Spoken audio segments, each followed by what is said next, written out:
order po. Tawag si ano? Sino ba yun? Kuya Pilis, kaya ako aking ulam. Kuya Domi! Ay, hindi po yan. Nasa Bebe Sierra po. Nagbiyahe. Sino yung kasama? Si Chris. Tawagin mo, tatawag natin, Neneng.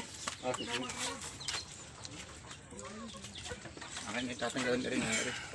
Baka binigay tinik natin na yun. Nasan niya? Ayan. Hindi. At ako'y kakain sa tabi natin, Neneng. Hindi ka, oh. Hindi, yun. Ha? Magkakamatay ang mga aso. Ito po.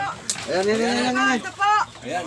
Kain kayo, oh. Ayun. Ayun, may dala pa hong ulam na kadagdagan si Ate Neneng. Ayan, kain. Sige, ho. Kami rin. Ako'y dyan yan. First eh. Oh, Kuya Ben. Sige. Eri po, Kuya. Eri po. Oh, ayan. Kuha kayo. Eri po, Kuya. Eri po. Ganyan ho dyan. Okay na lang po. Pwede rin lang. Hindi ko po alam kung ano yung binigay na yun.